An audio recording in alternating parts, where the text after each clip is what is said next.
नमस्कार. पाठीमागच्या व्हिडिओमध्ये आपण गौराईचं आगमन पाहिलेलं होतं. या व्हिडिओमध्ये गौराईला साडी कशी नेसवायची हे पाहायचं होतं. डब्यामध्ये तांदूळ घ्यायचा आहे आणि जी बॉडी आहे गौराईची ती या तांदळामध्ये अशी व्यवस्थित घालून ठेवायची आहे. आणि त्यानंतर चाललेलं आहे गौराईसाठी पाय बनवायचे आहेत. त्यासाठी लेगीचा वापर केलेला आहे आणि त्यामध्ये अशा पद्धतीनं साड्या ज्या आहेत घरातल्या त्या या लेगीजमध्ये घालायच्या चाललेल्या आहेत. त्यांनी घातलेलं आहे व्यवस्थित, परंतु त्यानंतर चेक केल्यानंतर समजलं की एक पाय आहे तो थोडासा बारीक झालेला आहे आणि थोडासा जाड झालेला आहे. त्यामुळे खरंच खूप वेगळं दिसत आहे. त्यामुळे हसायला सुद्धा खूप आलेलं आहे. त्यानंतर त्या साड्या बाहेर काढलेल्या आहेत आणि दुसऱ्या पाय बनवायची तयारी चाललेली आहे. त्यासाठी आमच्या सासूबाईंनी या साडीच्या निऱ्या अशा करून घेतलेल्या आहेत. यामुळे काय होतं, गौराईचे पाय एकसारखे दिसतात.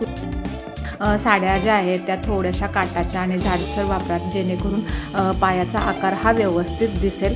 त्यानंतर त्यांनी पाय लेगीजमध्ये घातलेला आहे, बराचसा प्रयत्न केलेला आहे आणि त्यानंतर अशा पद्धतीने दोन्ही पाय एकसारखे झालेले आहेत.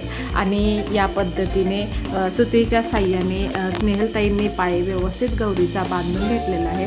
असा पाय बांधल्यामुळे काय होतं की पाय व्यवस्थित बसतात. आणि यानंतर असा डब्याच्या पाठीमागे तुम्ही व्हिडिओमध्ये पाहू शकता असे पाय गौराईचे व्यवस्थित ठेवलेले आहेत. त्यानंतर व्यवस्थित ते ठेवायचे आहेत. तुम्हाला जर तो पाय असा वरती करून ठेवायचा असेल तर ठेवू शकताय, नाहीतर खाली ठेवले तरी काही हरकत नाही आहे. त्यानंतर साडी घ्यायची आहे आणि त्या साडीचा व्यवस्थित थोडंसं काठ सोडायचं आहे पदरासाठी आणि उरलेली जी साडी आहे त्याचे व्यवस्थित निऱ्या करून घ्यायच्या आहेत. इकडे स्नेहलताई निऱ्या करत आहेत.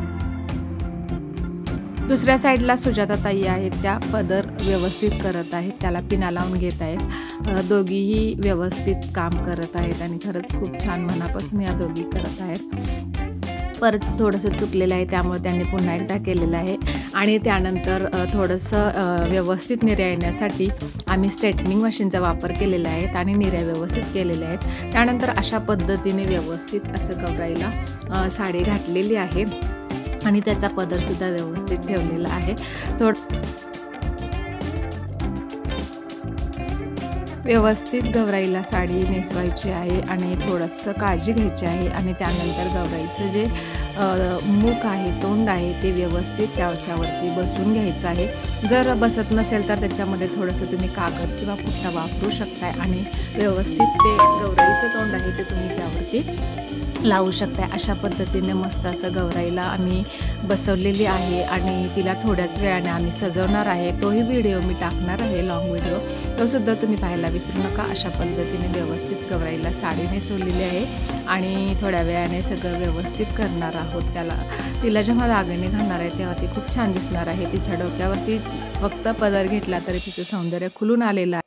असेच नवीन व्हिडिओ पाहण्यासाठी माझ्या यूट्यूब चॅनेलला सबस्क्राईब करा, कमेंट्स करा, शेअर करा. धन्यवाद. श्री स्वामी समर्थ.